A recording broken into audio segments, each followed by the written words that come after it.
Bonsoir, bonsoir à toutes et à tous, c'est le pasteur Georges, donc on va commencer. Alors, on prend un peu en retard de 4 minutes, donc je m'excuse. On va vraiment commencer maintenant. Je nous invite à la prière. Éternel notre Dieu, nous te sommes reconnaissants de nous avoir gardés toute la journée. Depuis mercredi jusqu'à d'aujourd'hui, Seigneur, tu nous as préservés, tu nous as gardés. Et tu as été avec nous en tant que guide, en tant que berger. Et Seigneur notre Dieu, c'est pour ça que nous nous tournons encore une fois vers toi ce soir pour te dire notre reconnaissance. Merci de nous rassembler autour de ta parole, car l'homme ne vivra pas de pain seulement, mais de toute parole. Cette parole qui vient de toi, celle qui est inspirée, celle qui nous fait du bien, celle qui nous nourrit au jour le jour. Seigneur, nous voulons te dire tout simplement un grand merci. Merci pour les souffles de vie, merci pour la force, merci pour ton assistance. Merci parce que tu pourvois aux besoins de tout un chacun.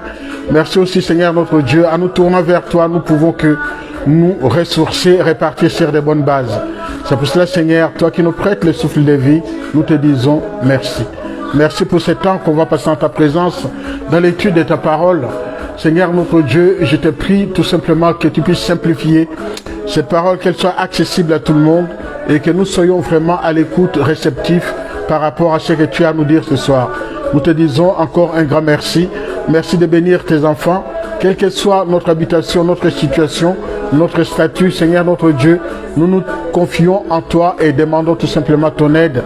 Demandons que tu nous tiennes par la main et que tu nous conduises. Merci encore une fois pour tout ce que tu as fait, pour les choses de la vie, celles qui sont bonnes ou mauvaises, mais tout simplement, tu dis dans ta parole, confie ton sort en l'Éternel. Et nous voulons nous confier individuellement en toi, parce que c'est toi qui es la source, cette source qui ne tarit pas, cette source où on peut aller puiser sans qu'elle tarisse. Encore une fois, te disons un grand merci pour tous tes bienfaits dans le nom de Jésus-Christ, notre Seigneur.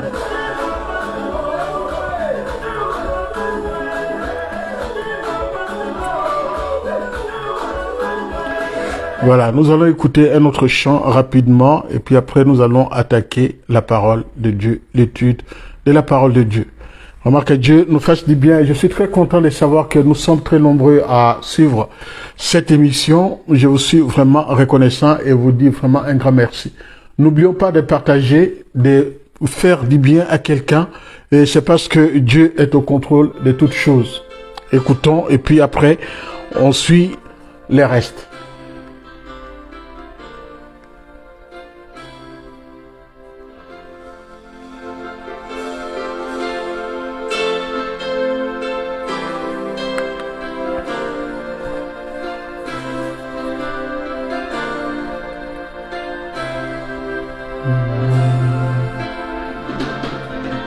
À celui qui peut nous préserver toute chute, sa force, honneur et gloire.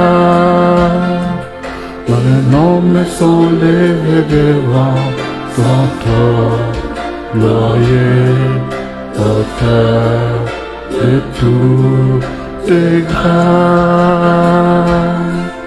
à celui qui peut nous préserver de péché, sa force, honneur et gloire. Et l'homme sont levés vers son trône glorieux, auteur de toutes grâces.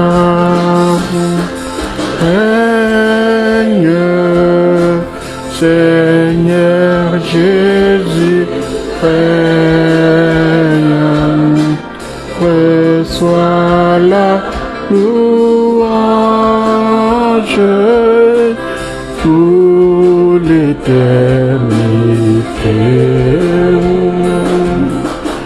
Règne, Seigneur Jésus, règne, reçois la louange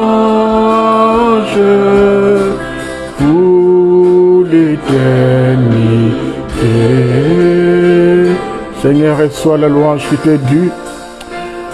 Conduis-nous vers le vert pâturage et règne à maître dans la vie de tout un chacun. Béni soit ton nom. Alléluia, pour tout ton son. Voilà mon pays, mon pays, Kembo. Ma boko rabi se tomba, ne pas aye, olo, yaba, kolo. Alléluia, kokutoso, voilà mon pays, mon pays, Kembo. Ma boko nabi se tomba, ne naye, olo, naba, olo, Yesu, Yesu, ojali, motonji, yambama, chanjoli, ise, nase, Yesu, Mana, Yesu yuko, Wana, Tumi, Nasifa, Sangwe milele. Yesu, Seigneur Jésus, règne, reçois la louange pour l'éternité.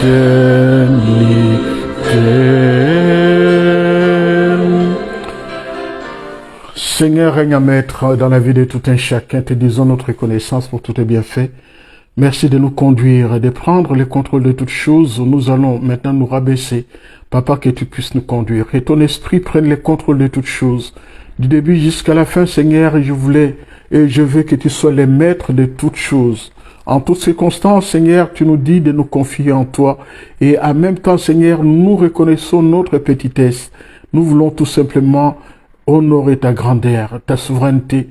Tu es au-dessus de toutes choses. Tu es revêtu de magnificence parce que tu es notre Dieu. Le Dieu, c'est lui qui tend la main. Le Dieu qui s'est fait petit. Le Dieu qui s'est fait serviteur.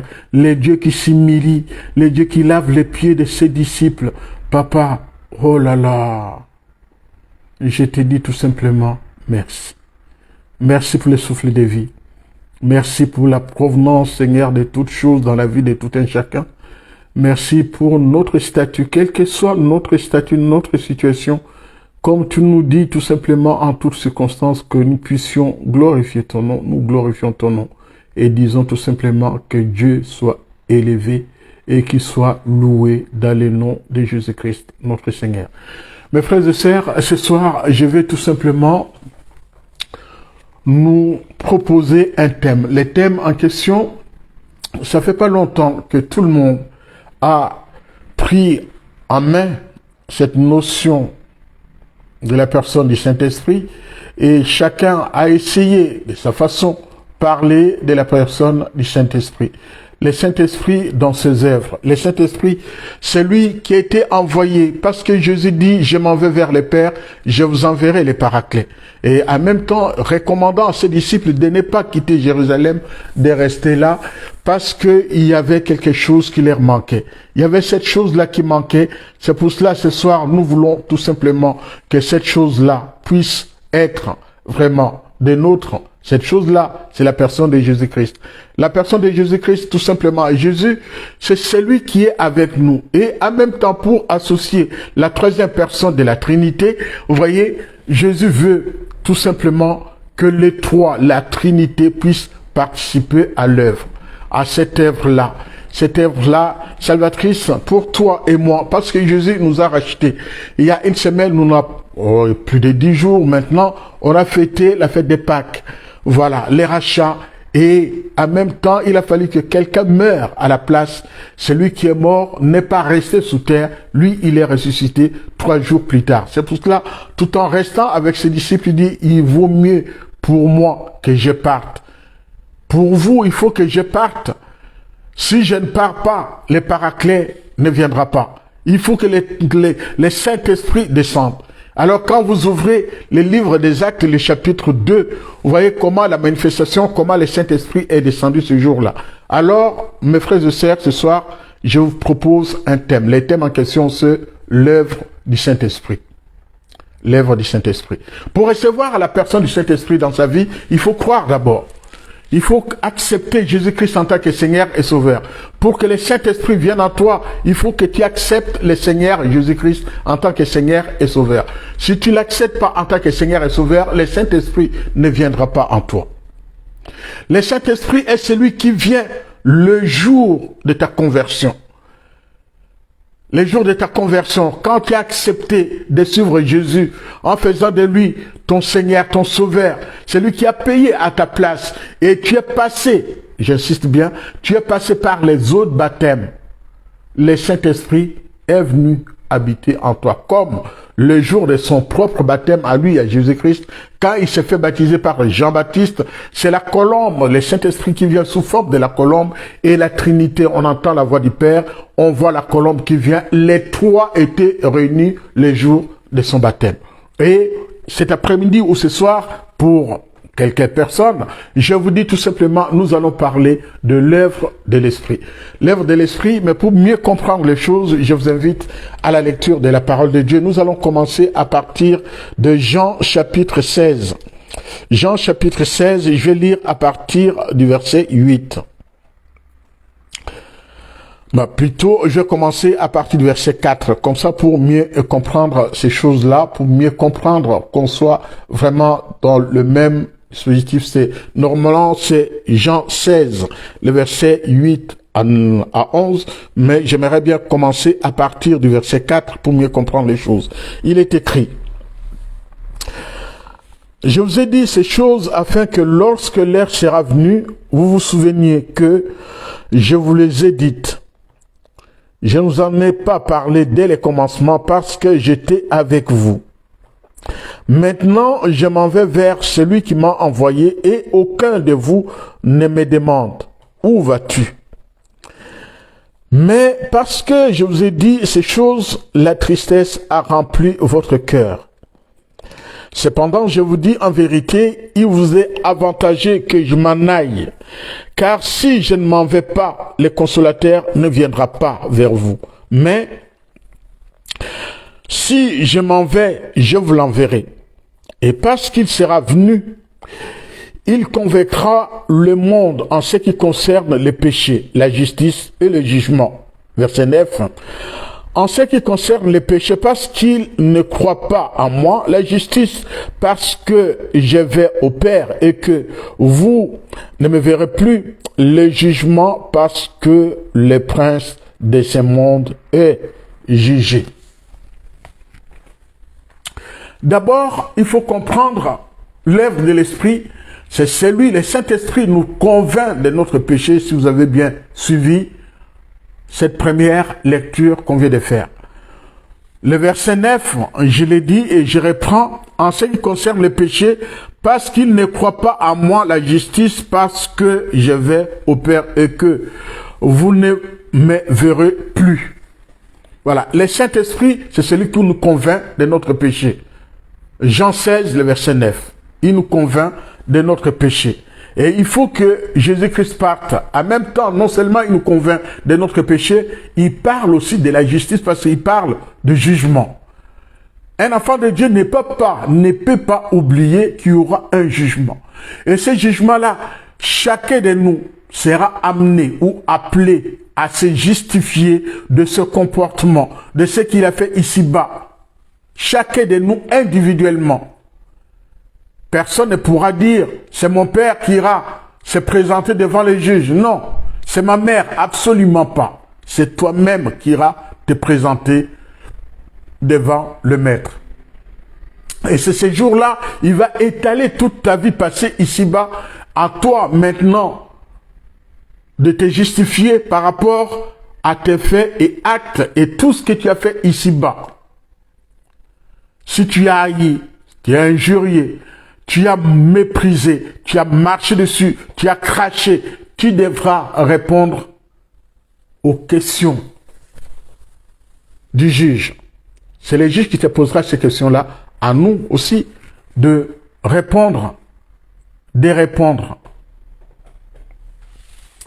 La justice de Dieu ou de Jésus-Christ est communiquée par la notion de la grâce. Jésus ne condamne pas, il ne vous condamne pas. Il vous fait grâce. Il a déjà payé une fois pour toutes.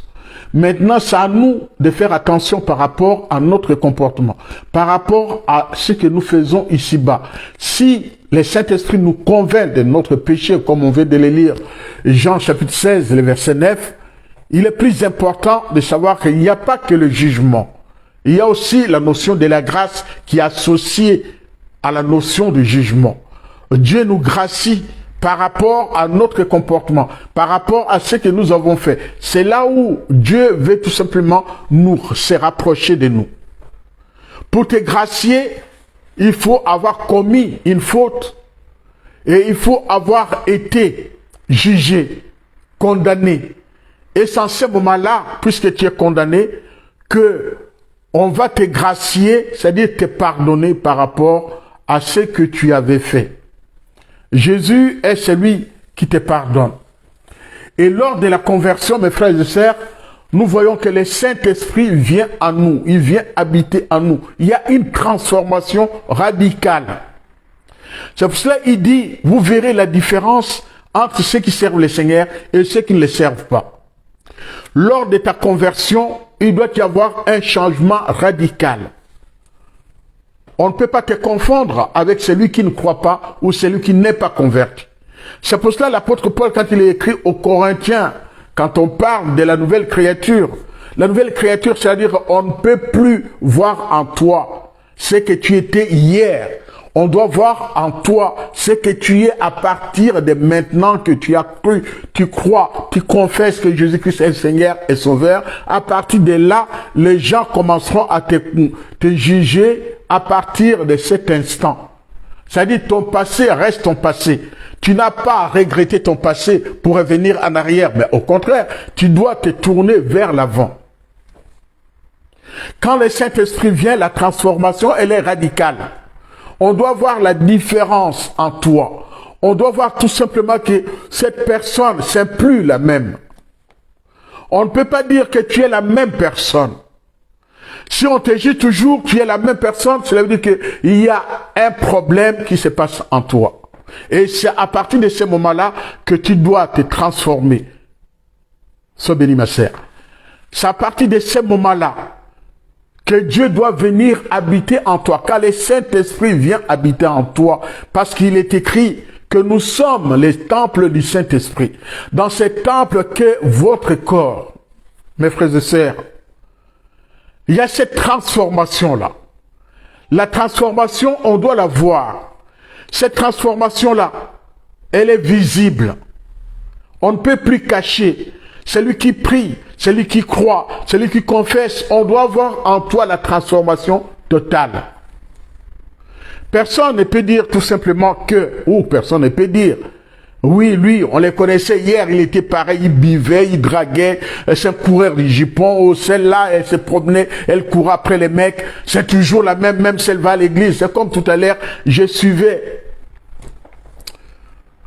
une petite vidéo d'une sœur qui parlait justement que malgré la conversion de cette sœur-là, c'est toujours la même. L'histoire, c'est quoi? Ça m'a fait vraiment mal de voir qu'un couple qui prenait une sœur, qui l'amenait à l'église avec. Et parce que dans ce couple-là, il y a eu des querelles. Ces querelles en question ont fait que les couples, la femme se retire pour quelque temps et à sa grande surprise, qu'est-ce qu'elle voit? La sœur qu'on amenait à l'église l'a remplacée dans sa maison.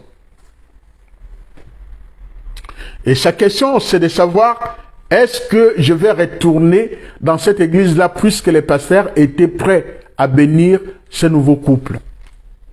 Mais pourtant, ils n'avaient pas divorcé, ils étaient juste, la sœur s'était un peu retirée, mais maintenant que l'autre sœur qu'on amenait à l'église l'a remplacée et veulent se mettre ensemble et on veut officialiser leur union.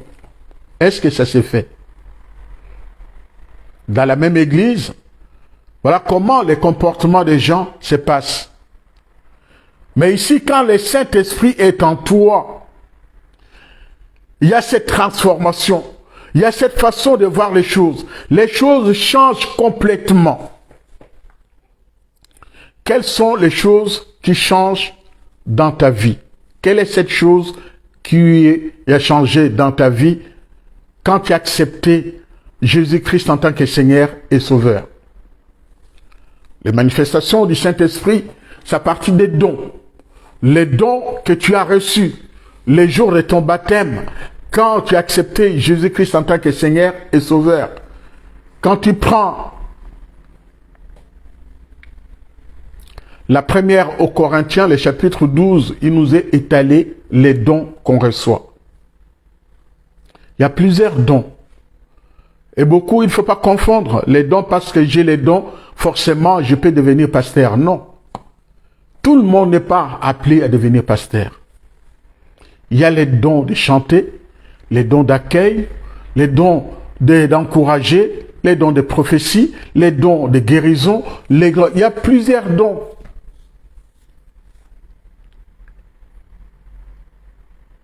Beaucoup se sont autoproclamés. Pasteur, berger, bishop, archibishop, j'en passe.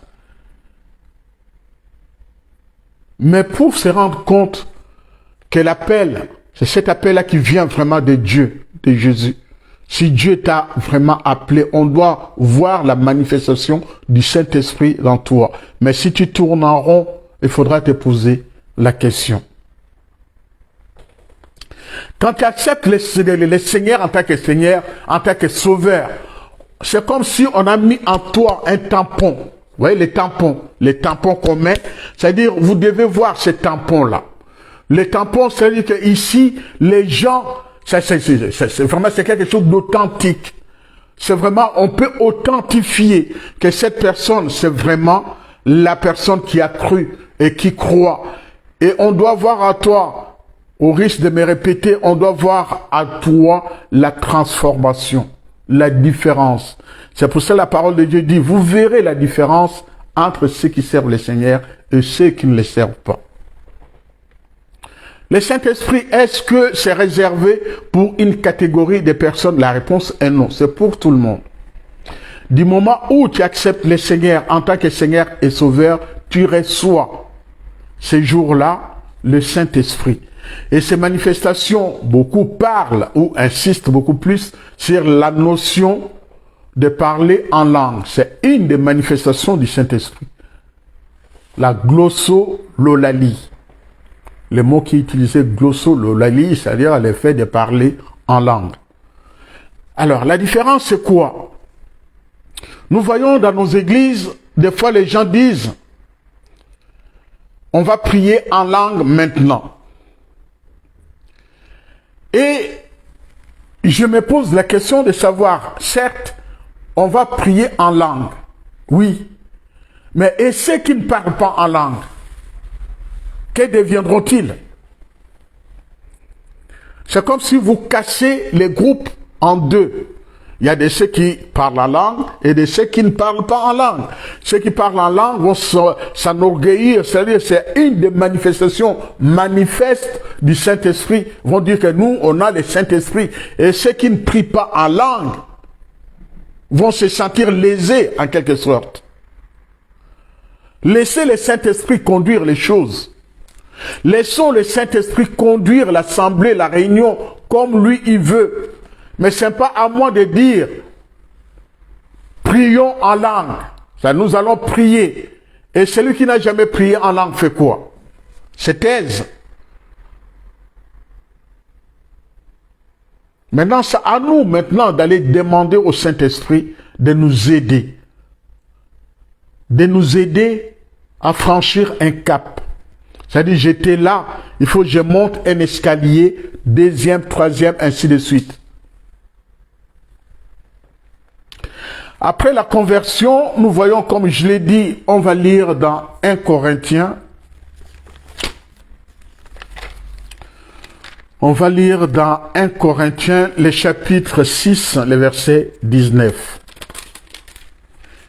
1 Corinthiens, le chapitre 6, le verset 19.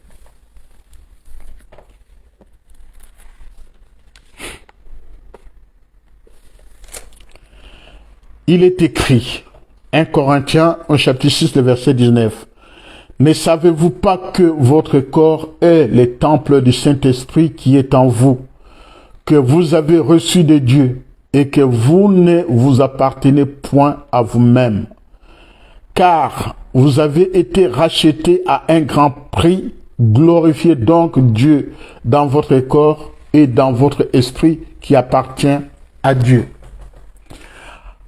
Ici, on veut insister justement par rapport après la conversion, après le baptême, après avoir accepté Jésus-Christ en tant que sauveur, Seigneur, il y a le Saint-Esprit qui vient habiter en toi. Au risque de me répéter, c'est-à-dire il y a cette transformation. La transformation là, elle est visible, les gens doivent voir.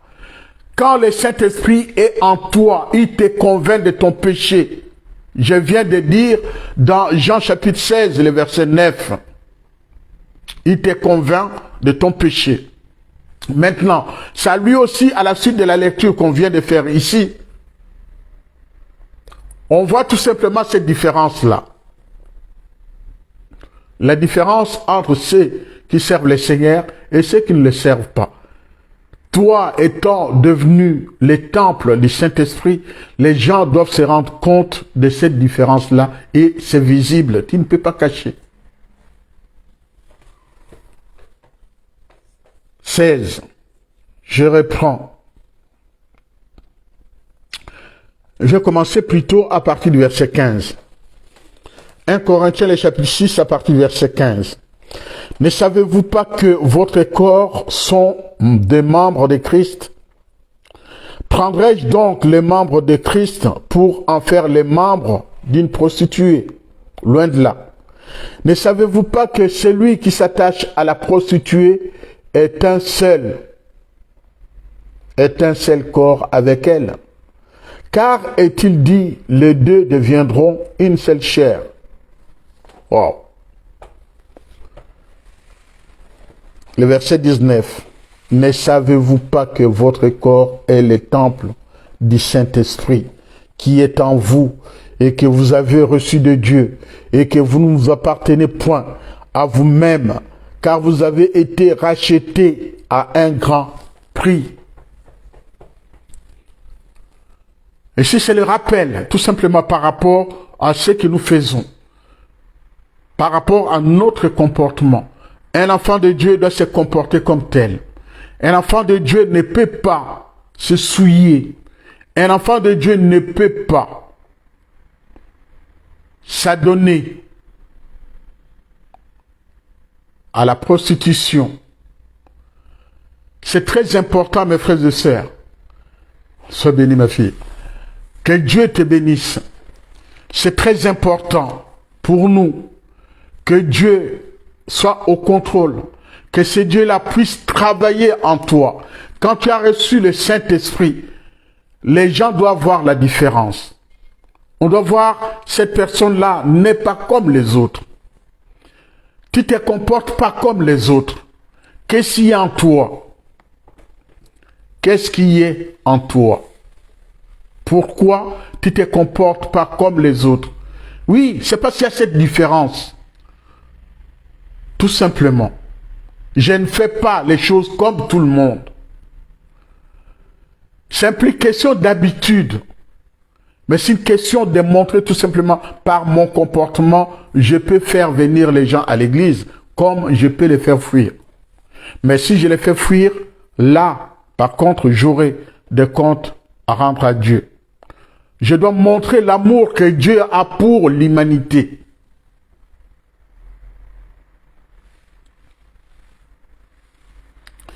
Quand le Saint-Esprit est en toi, il faut qu'on se mette d'accord.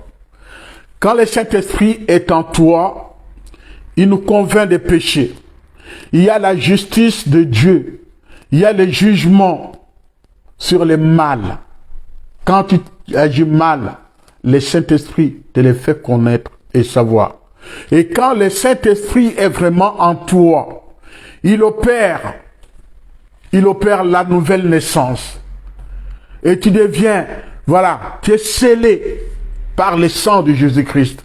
Et tu rendras témoignage par le Saint-Esprit. Le Saint-Esprit habitera en toi en permanence.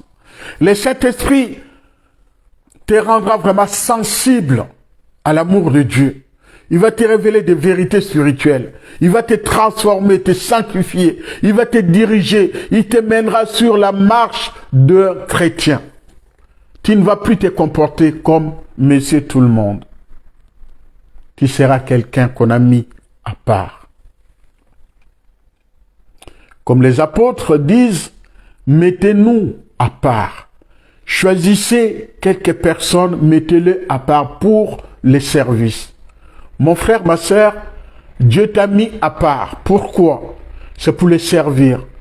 Pour montrer la bonne marche sur le chemin de Dieu. Pour montrer tout simplement que Dieu est celui qui te conduit. Pour montrer tout simplement que Dieu est celui qui te tend la main encore une fois ce soir. Il n'est jamais tard dans la vie. C'est pas trop tard. La vie chrétienne, c'est le renouvellement de l'alliance au jour le jour. La vie chrétienne, c'est tout simplement Christ qui vient habiter en toi. Le Saint-Esprit vient habiter en toi. Dieu le Père vient habiter en toi. Ils te prennent en charge. Ils font tout ce que eux veulent pour toi, pour ton bien. Et en même temps, ils te montrent cette différence entre le bien et le mal. Il t'encourage tout simplement de ne pas suivre vraiment le mal, mais de venir côté bien. Pour que tu sois le seul et la lumière de ce monde. La lumière, celle qui va éclairer. À partir de toi, les gens se convertiront, croiront et se rapprocheront de toi pour te poser les mêmes questions. Je ne comprends pas ta façon de te comporter. Qu'est-ce qui a changé en toi? Quand tu acceptes Jésus, il doit y avoir un changement radical. C'est là où le Saint-Esprit va te transformer. Le Saint-Esprit va te montrer vraiment le chemin sur lequel tu dois marcher afin que lui reste en toi en permanence. Sans cela, mon frère, ma sœur, tu feras fausse route. Quels sont les fruits de l'esprit? Pour ce faire, je vais vous amener à la lecture de la parole de Dieu qui se trouve dans Galates, le chapitre 5. Quand le Saint-Esprit est en toi, on va voir c'est quoi les fruits de l'esprit. Galates, chapitre 5, on va lire à partir du verset 22 jusqu'au verset 23. Galates, chapitre 5, à partir du verset 22. Il est écrit, mais les fruits de l'esprit, écoutez bien, c'est l'amour, la joie, la paix, la patience, la bonté, la bienveillance, la foi, la douceur, la maîtrise de soi. La loi n'est pas contre ces choses. Vous avez bien compris les fruits de l'esprit? Galates chapitre 5, le verset 22. L'amour, la joie, la paix, la patience, la bonté, la bienveillance, la foi, la douceur, la maîtrise de soi. Alors, l'encouragement, ce serait quoi? Plus loin, si vous lisez les versets 24, 25, 26, il est écrit, ceux qui sont en Christ, en Jésus-Christ, ont crucifié la chair avec ses passions et ses désirs. Si nous vivons par l'Esprit, marchons aussi selon l'Esprit. Wow. Si nous vivons par l'Esprit, marchons aussi selon l'Esprit. Il n'y a rien à discuter ici. Si tu veux marcher par l'Esprit, il faut que tu les montres. Il faut que ça soit visible, mon frère, ma sœur. Les gens doivent voir, tout simplement. Beaucoup de gens parlent du baptême de l'Esprit. Le baptême de l'Esprit, c'est quand l'Esprit de Dieu vient habiter en toi. Quand l'Esprit de Dieu est en toi, quand l'Esprit de Dieu est vraiment en toi, il y a cette transformation. On ne peut pas se limiter sur la notion de parler en langue, la glossololali. Non. On ne peut pas se limiter là. C'est pas parce que tu parles en langue que tu as forcément l'Esprit de Dieu. Même les diables utilisent l'expression de la langue pour détourner les hommes de Dieu, les enfants de Dieu, de la route que Dieu a tracée pour eux. Les diables utilisent aussi la même technique. Les diables parlent aussi en langue, même dans l'église. Les diables peuvent utiliser un frère ou une sœur. Par les détournements, vous croyez que la personne est en train de prier en langue, de dire oui, la sœur l'a prie bien en langue. Mais les diables utilisent cette personne-là pour faire passer le message du monde des ténèbres.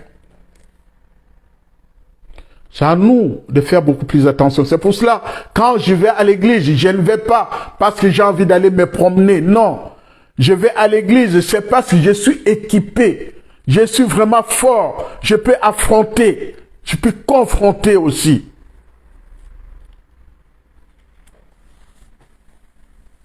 Faisons très attention.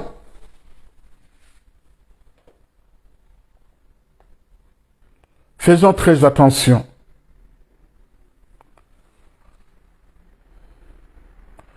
Lisons dans Jean chapitre 14, le verset 16. Jean chapitre 14 et le verset 16. Vous allez voir, on continue toujours par rapport à la manifestation du Saint-Esprit. Jean 14 et le verset 16. Jean 14, le verset 16, il est écrit. Je vais commencer plutôt à partir du verset 15. Si vous m'aimez, gardez mes commandements. Le verset 16 dont je voulais prier, je voulais lire. Et moi, je prierai le Père. Il vous donnera un autre consolateur afin qu'il demeure éternellement en vous. L'esprit de vérité que tout le monde ne peut recevoir parce qu'il ne les voit point et ne les connaît point.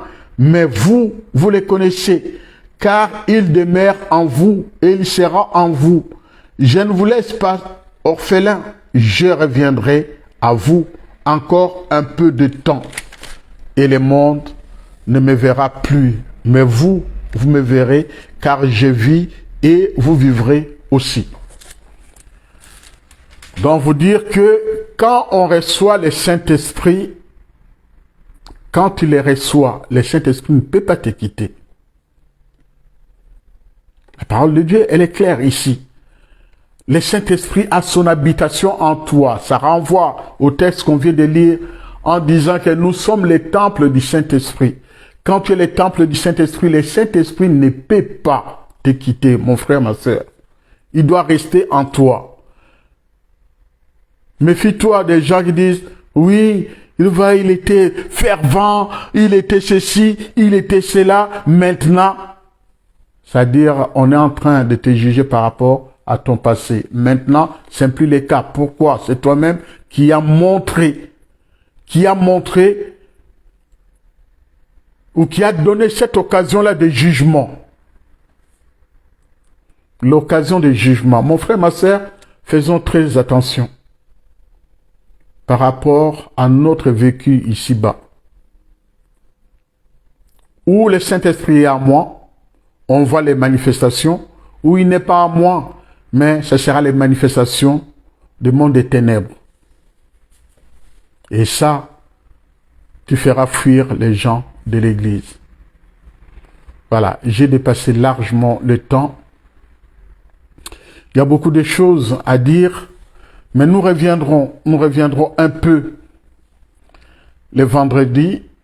Mais je vous dis tout simplement les péchés les plus graves des choses. On va lire dans Matthieu chapitre 12. Écoutez bien, Matthieu chapitre 12 à partir du verset 31. Pour finir,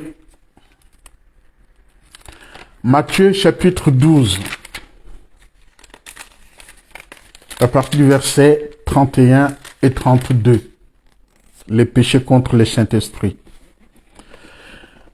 Matthieu chapitre 12 à partir du verset 31. Il est écrit: c'est pourquoi je vous dis, tout péché et tout blasphème sera pardonné aux hommes.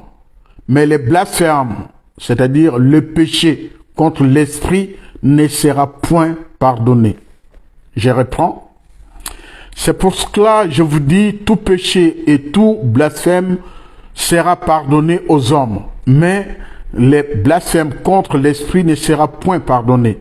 Quiconque parlera contre le Fils de l'homme, il lui sera pardonné. Mais quiconque parlera contre le Saint-Esprit, il ne lui sera point pardonné, ni dans ce siècle, ni dans les siècles à venir. Vous avez compris? C'est grave, mes frères et sœurs. C'est grave. Comme disent les autres, l'air est grave. Les péchés contre l'esprit ne sera pas pardonné ni dans ce siècle, ni dans les siècles à venir. C'est la projection vers l'avenir. Et toi qui veux attrister le Saint-Esprit, la réponse, tu l'as à partir de maintenant. Seigneur notre Dieu, nous te sommes reconnaissants d'avoir permis à ce que nous puissions passer ce temps d'étude sur la plénitude, sur l'œuvre de l'Esprit. Celui qui nous convainc de notre péché, en même temps celui qui nous fait voir la lumière, qui nous fait rapprocher, celui qui nous donne la puissance des témoignages, celui qui opère des miracles en nous, celui qui nous donne les dons que nous avons aujourd'hui pour les mettre au service des autres. C'est pour cela nous te disons tout simplement notre reconnaissance de nous avoir utilisés en tant que ton serviteur à l'instant et ce temps qu'on a passé avec mes frères et sœurs. Merci Papa de bénir tout un chacun. Merci de nous consoler de la consolation qui dépasse toute nature. Et en même temps, Seigneur notre Dieu, je sais, nous ne voulons pas de séparation entre cela prie en langue, cela ne prie pas en langue. La glossolalie, c'est toi qui peux opérer des miracles sur tout un chacun. Et que chacun de nous ne puisse pas se sentir lésé parce qu'il ne parle pas en langue et que les autres le font. Mais nous savons tout simplement, Seigneur, tu es le même hier, aujourd'hui et éternellement.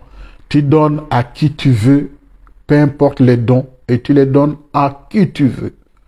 C'est pas nous de respecter, de dire Dieu est injuste, Dieu a fait ceci, Dieu n'a pas fait cela. Non.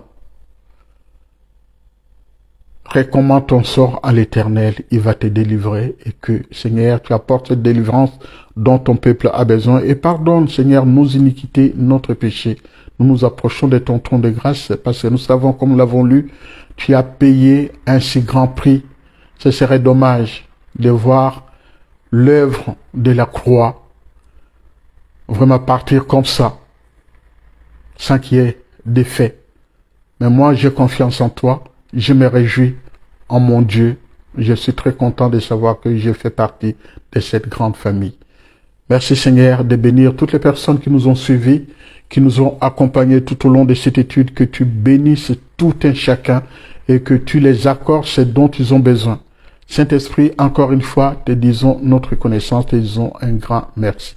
Bénis ta parole, bénis chacun de nous individuellement. Nous te remercions en tout cas les restes de cette soirée, que tu nous accompagnes. Encore une fois, merci, merci, merci. Bénis ta parole et accompagne nos frères et sœurs là où ils sont. Dans le nom de Jésus-Christ, nous avons ainsi prié. Disons Amen. Voilà, mes frères et sœurs, nous sommes arrivés vraiment à la fin de notre étude. Nous sommes arrivés à la fin de ce temps de partage, de ce temps que nous avions consacré à la parole de Dieu. Nous voulons finir avec ces chants. Que Dieu vous bénisse.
La main tendue ce soir, Papa, nous voulons nous recommander en toi, Papa, que tu nous prennes en charge, que tu puisses réaliser tes promesses dans la vie de tout un chacun. La main tendue, Seigneur, nous la saisissons, marchons avec toi. Merci, Papa, de nous faire du bien. Merci de nous communiquer, Seigneur, tes plans, Seigneur, notre Dieu. Toi-même, tu as dit, Seigneur, nous ne sommes pas venus pour accompagner qui que ce soit, mais pour être, Seigneur, bénéficiaire de toutes les bénédictions, de toutes les promesses. C'est pour cela, Seigneur, disons un grand merci aux tout tes bienfaits. Merci encore une fois, Seigneur, pour tout ce que tu fais. Merci, Seigneur, nous te remettons et te recommandons tout, Seigneur, nos projets qui puissent voir les jours dans le nom de Jésus. Merci de nous accompagner.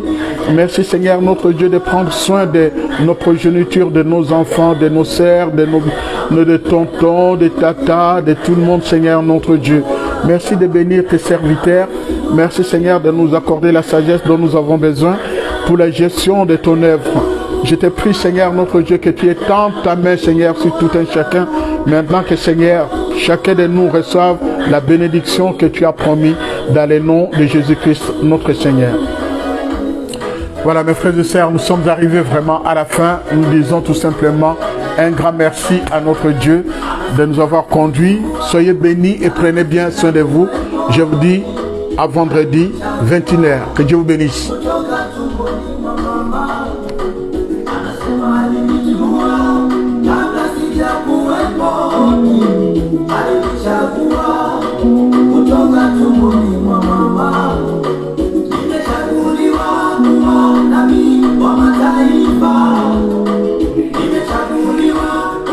Soyez bénis.